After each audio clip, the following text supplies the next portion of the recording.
Good morning and welcome to Gulfstream today. Brian Nadeau and Samantha Perry with you here on another beautiful day in Hollandale Beach as we usher in the Royal Palm meeting after such a successful championship meet that, of course, ended on Sunday with that massive Rainbow Six. We kick off a 4-day race week going forward here in the Royal Palm meet. Unfortunately, we are off the turf today after some rains overnight and early morning, but looking forward to getting this started after a very, very successful championship meet. Yeah, it is. It was so much fun. It feels good to just carry this on right into the Royal Palm meet. And, of course, now we're with you Thursdays through Sundays. Yep. But very exciting things going on this week. Yeah, no doubt about it. Some good race cards for you as well. Hopefully we'll be back on the turf tomorrow. Weather looks okay. The Rainbow Six, as I mentioned, paid out on Sunday. They put over $5 million of new money in that pool, but it starts anew today in race number 3 on this 8-race card. So we'll have horizontals galore here, and Ron Nicoletti sent over his ticket, so we'll have that a little bit later. Ronnie will be back with us tomorrow as well. But we kick things off in the early pick 5, and that pool already at about $35,000. We'll take a look at my ticket now. As I mentioned, we are unfortunately off the turf today. Back-to-back ones for me on an $18 play in race number 3. The top pick is the 6, and that is Forwardly. Unfortunately, I actually double scratched into that horse there.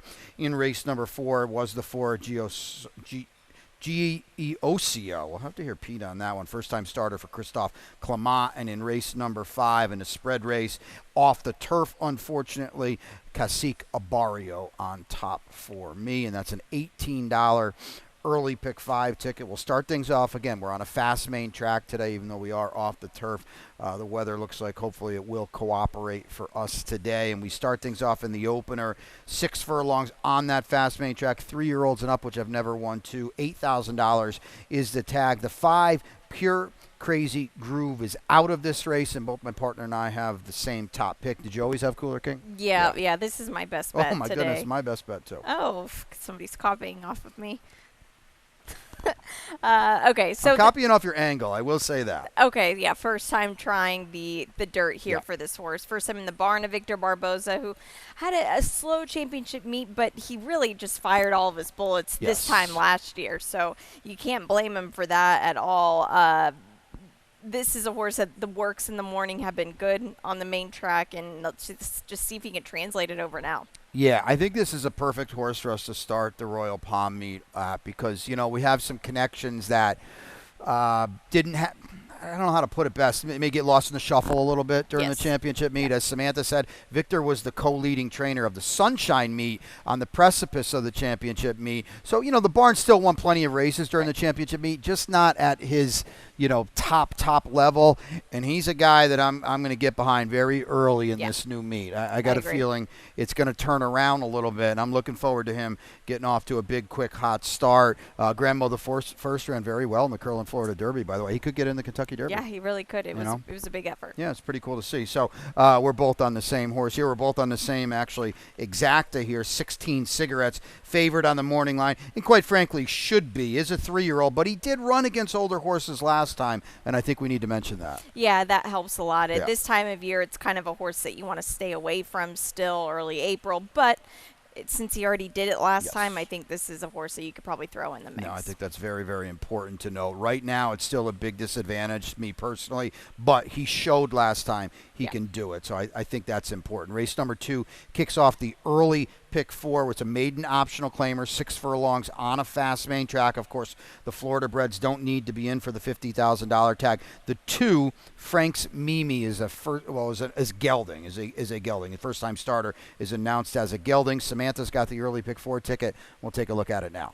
Yeah, and this was a good sequence here. You can punch this a couple of times. Just too deep for me here. Race 3, I do have the 4 on top. This dude, a breeze. Race number 4, there's the single. That is the 4. We're going to let Pete figure that one out. For Christophe Clement, first-time starter. And in race number 5, it's off the grass, so a little bit of reworking. I double scratch into the 2 Echo Lane. But $6, punch it a couple times, and get rolling. Echo Lane, I think a big move up on that surface switch today, so I agree with that. Let's get back to this one, though. It could be a little tricky. We're going to have a huge favorite down on the inside, the 130-pound test, but you're going to go with the first-time starter on the outside. And that is super iconic for Mike Trombetta. Again, if you got your racing form, the stats are all reset. Mike Trombetta, one of those guys, had a very good championship meet. Yeah, you could say that for sure. This is my long shot. Okay. I think that this is a horse that, one, it's drawn well in this race. I'm not a huge fan of first-time starters drawing the outside, but for the sake of this field and the fact that he's a 3-year-old, I do kind of like this move here. The works have been consistent. They've been quick enough. If maybe the favorite stubs his toe a little bit, who is the likeliest winner, and we'll show the replay, I think maybe this is a horse that can pick things up. Yeah, and I failed to mention that the 7 is out Wingman Scott, so that helps your horse a little bit. Now here's 30-pound Test, who's the heavy favorite. Entendre is in here as well, as is David Songs. Yeah, 30-pound Test, this was his first start, and he ran very, very well. We see him just gutting down on the 2 there. Now, the 3, Entendre, I thought this horse was going to do a little bit better and just didn't. Now, Arrogancy and Celtic Pride, they just battled it out. It was kind of a race within a race. But 30-pound Test, I think, from that race is who you want out of it. Yeah, I couldn't agree more. Now, he's going to have to work out a trip from down on the inside. He's going to be a very, very short favorite. If none of these firsters take any money, and Safi's got the 6 Wine Goggles as well, he's probably going to be odds on in here because that was a pretty defining effort. Well, you've got Wine Goggles in third. You can talk about him a little bit, the other Safi Joseph Jr. runner. Yeah, he only sold for $15,000 at that OBS April sale, and he's just kind of a big, strong colt. I think that he's going to need longer. This is going to be a good starting point for him, but just the way he travels, I think longer the better. Yeah, Vino Rosso out of a Congrats Mare says we need a lot more than 6 furlongs, but probably a good starting off point there. So we've got 2 down, 8 races on the Thursday card now. And again, we're going to be with you every Thursday now. Same post, 110 first post. So we'll take a break. When we come back, Ronnie's got that Rainbow 6 that starts anew today in race number 3. Stay tuned. And they're off.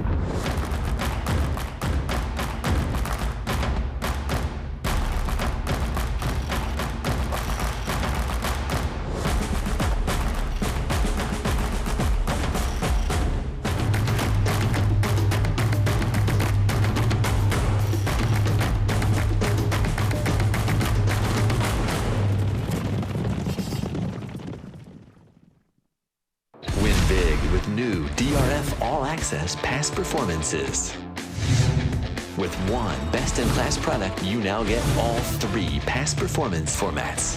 Easily switch between views. Access the most trusted information in horse racing with DRF All Access past performances. Go to DRF.com and use coupon code 1FREEPP for a free single card today.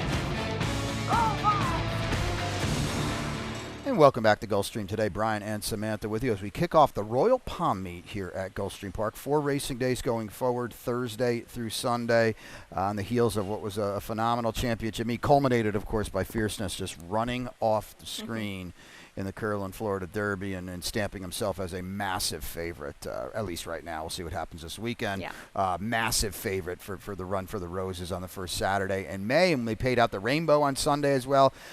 Over $5 million of new money in that pool, over 6 total, and that was awesome. We appreciate everybody that sent it in, not only Sunday, but each and every day throughout the championship meet. But we're going to run it back today with a new pool here, and Ron, again, is going to be with us Friday through Sundays, and he's got the ticket here. We'll take a look at it now after the update, and it's a $32.40 ticket. You can see his single is in race 6, and Amonra is in a good spot today, especially with the post position being outside Drifaros in there, and that's what Ronnie's got the single on, and he's 2 to 3 deep in every other race. Now, we are off the turf today with the rains overnight and in the early morning. We are on a fast main track, though, so that's the good part, and of course the Tapeta in play as well as always. So let's get back to race number 3 now to kick off this Rainbow 6. It's a $170, a mile 70 on the Tapeta here. 3-year-olds and up, which have never won 2. The tag is 16. Some bookkeeping here. The 3 Hendrickson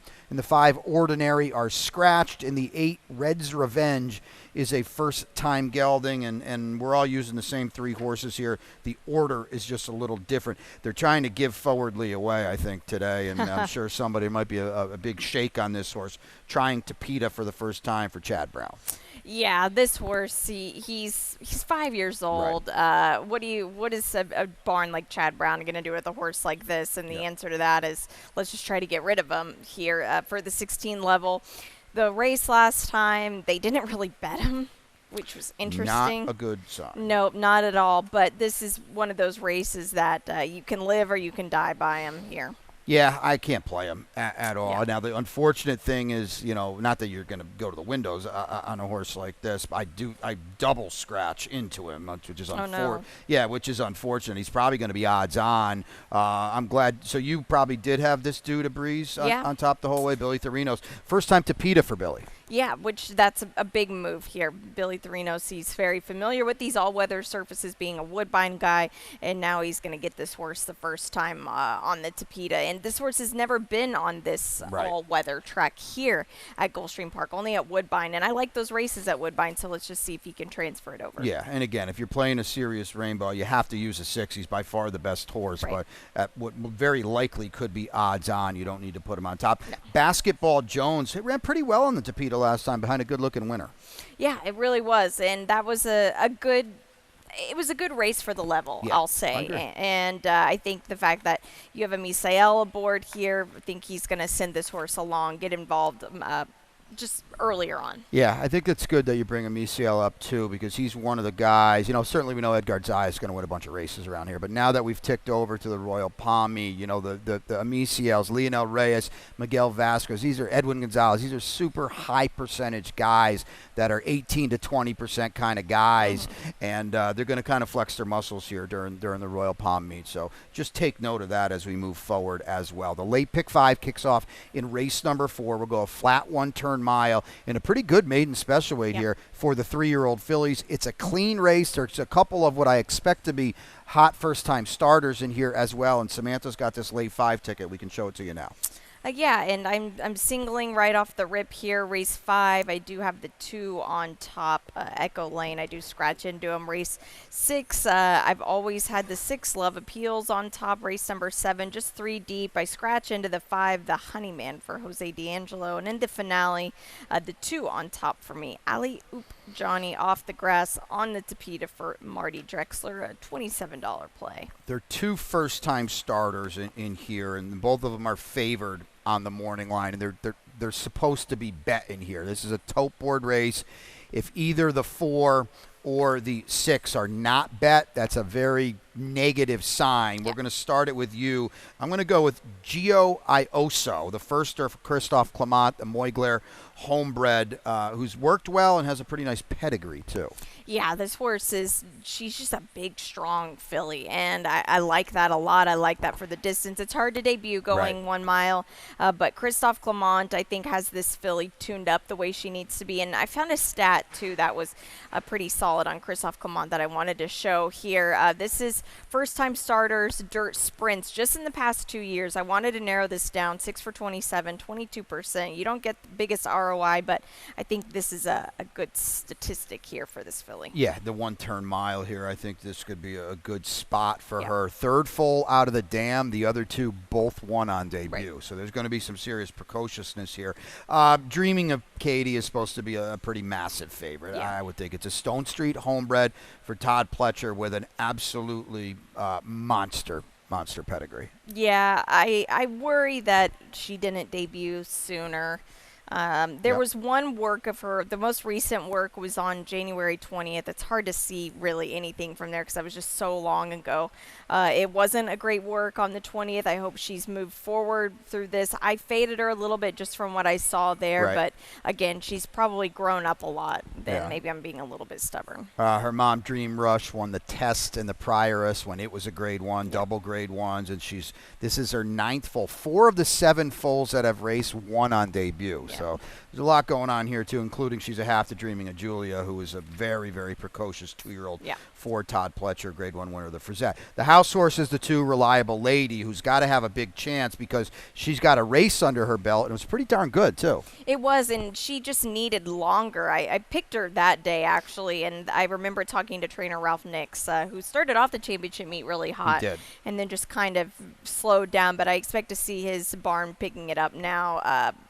that the dust has settled, Yeah. and I think she should love every bit of this 1-turn mile. Yeah, and she stumbled pretty significantly at the start. did, yeah. It definitely cost her. I don't know if it cost her a win, but as a first-time starter, that's lot. Hard. That's hard. That's a lot going on there. So she ran very well credibly, and she's a threat in here. If the firsters aren't ready, if they need a race, they're debuting at a distance that can be very, very demanding too. So those are probably the three of them. Well, we've got a little time here. What's going on with the 7 Divine? I'll say this: the 7 Divine is the only 4-year-old filly in the race. Yeah, that's interesting, isn't it? Because you would think she'd have an advantage here. I don't know. It's hard to play her. She has that 2-turn experience at Tampa, but that was back in January. So, Right. Yeah, it was at Tampa. The horse that blitzed her here at Gulfstream was a really, really nice horse for Ralph Nix. So we'll see what we get here. But that is an edge today. She's the only 4-year-old filly. Drew pretty well as well. Late pick 4 kicks off in race 5. We are unfortunately off the turf. We'll go to 1.70 miles on the Tapeta in this starter optional claimer for the 3-year-olds. Few scratches in here. The 1, Live High, Live Low. The 7, Hot and Lucky, and the 11, El Matador are all out. I had a few of them underneath. We'll take a look at my late 4 ticket now, and then we'll get into the body of this race here. It's a $32 play for me. I'm going to single Amonra. That 6th race today is a really, really good, fascinating, classy kind of feature. I'm going to single her. It's as much post position as anything else. And then a 4x4 late double to get me out of the sequence. In race 7, I do unfortunately scratch into Ice the Kicker, the 6. And in race number 8, I did always have the 8 on top regardless of surface, and that is Treasure King in that off the turfer. Let's get back to race number 5 now. As I mentioned, 1.70 miles on the Tapeta, and we've kind of got the gang here all around it. Echo Lane, I did mention, I think as far as a surface switch, major coup for him today. Yeah, I think so too. And I do double scratch into this horse here, but has faced a lot of this field in the past. Only the second time that this horse is going to be on the Tapeta going a route of ground, which I like because the last time, the last race was a good one that he did. Yeah, and that's the best race in here. It's just staring right at you. I know it was against State Breds, but I think that was a definitive effort out of this group, and the winner, Crystal Quest, comes right back to pop again.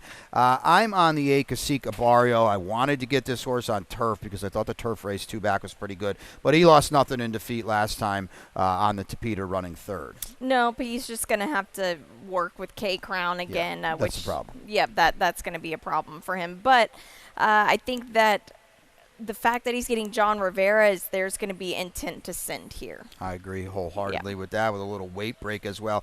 K-Crown, who Samantha kind of alluded to, they dueled all the way around last time. To K-Crown's credit, he gutted it out and won it. The fact that he's outside of Cacique Barrio today says maybe he's going to be a little more patient, and that's why I said, well, maybe we can pop this field because, as she said, John Rivera's been very aggressive in his mounts, Silent and Violent. Silent and Violent is interesting. He's the one I put in. He does come in. It's a slow win, but he comes in off of one last time. He does, exactly. So I think that that's a good sign. And the fact that his best races have been on that speed. I think he moves up a lot. I agree. Yeah. Off the claim for Jose D'Angelo as well, which is about a 20% angle. Late pick 3 in race 6, and it kicks off with a really, really good one here. Fillies and Mares 3 and up in an optional claimer. We've got a 6-pack here, and there are some horses in here that want to go to stakes, that could win stakes, that have been coming out of stakes, and there's a lot of it happening. Here's the typical U angle. We're going to try dirt for the first time with the 6 Love Appeals. Yeah, I like this move a lot. I looked back at the races, and it's hard to really say how this filly handled the grass. I'll say that. I don't know. She's got the proven form on the turf. I just don't know if through and through she really is. So I'm going to take a shot with her here.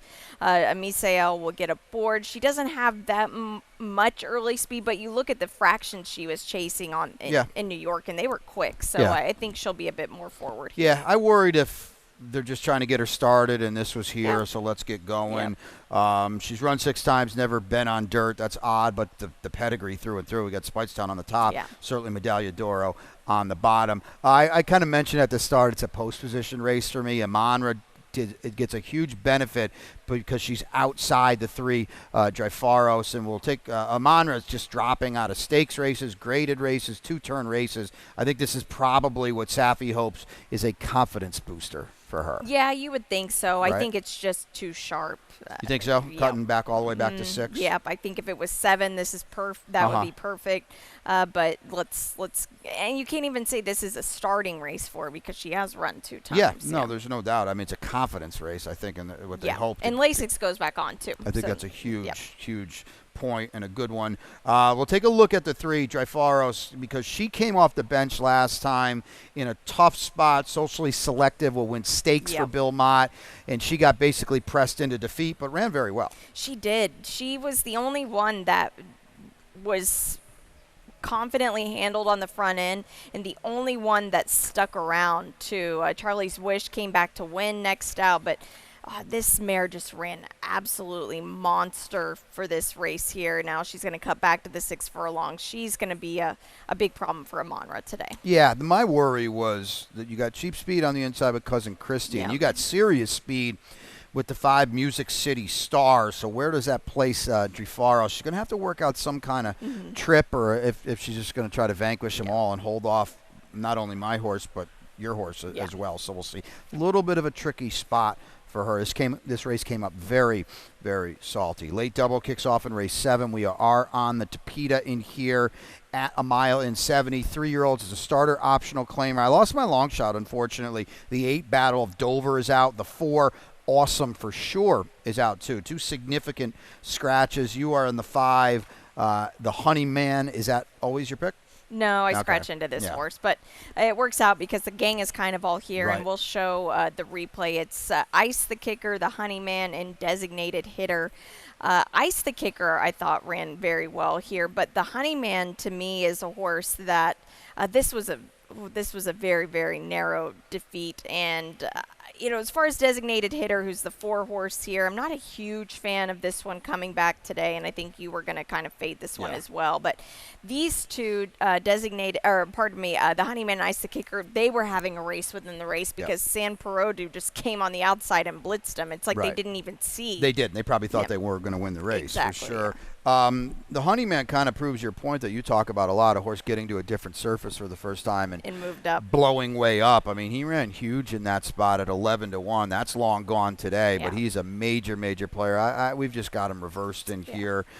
Go G. Antonio Sano had a phenomenal. He was 19% for the championship meet. You can see the stats there. Very commendable job for Antonio, and of course culminating with the graded stakes win with Il Miracolo. Yeah, that was a good pick by you. Yeah, this is a horse that, he broke his maiden finally. He broke through. Maybe he's got that confidence to keep going up. We haven't mentioned it, and we did get rain, obviously, because we are off the turf today. That can tighten the Tapeta up a little bit, and the 3's got a lot of speed, and that could help him. It's worth something to kind of pay attention to as we sift through this 8-race card, and we have sifted to the finale now, and unfortunately we are off the turf. We'll go to a mile and 70 on the Tapeta here in this $35,000 claimer. These are 3-year-olds or 4 and up, which have never won 3 or a race since October 4th. A couple scratches. Maptitude, the 5 is out. The big scratch is the 7, and that is Dominate the Moment, who is a big threat in here. We've just got the exacta reversed.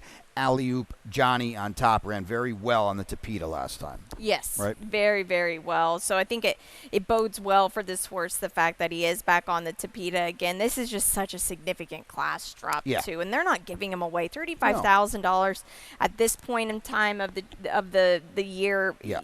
This, if they take him, I'm sure for Marty, it's just one less horse he's got to bring up to Woodbine. Yeah, Marty Drexler plays this game really, really good. We're going to see a horse tomorrow that is really dropping off a powerful win, but it's kind of like, oh, you want to claim me, you go ahead, but tough to improve, so we'll see what we get. I think Treasure King's interesting. We're going to stretch out now on the Tapeta. We've got Paco. He's supposed to control here. I know the blinkers come off, but we know he's going in here. Yep, right? Yep. They surely will.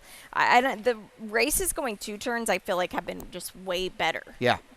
Getting back out today. The Great Oz is probably the Great Oz is dangerous now because he's going to run on Tapeta for the first time. Rohan Crichton's got a couple horses now with Ken Ramsey, and this is one of them. Yeah, and Rohan, This is the second start off the claim, but what a barn off the claim as of late. Yeah, that's what bugged me about the race last time because he didn't do any running, and Rohan's almost 30% off the claim. So we'll see what we get today, but I don't think they're complaining too much that it's on Tapeta for sure. So there's your 8-race opening day card of the Royal Palm Meet. We'll take a look at the lightning round here before we turn it up to Pete, and we'll take a look back one more quick time here at the standings, the final standings of the championship meet. And of course there was a lot of good, phenomenal performances out there, but the Ortiz brothers really, Jose Ortiz had a heck of a meet. Yeah, he did. Well, Paco did as much as he did as well. You always expect Jose and Irad to be at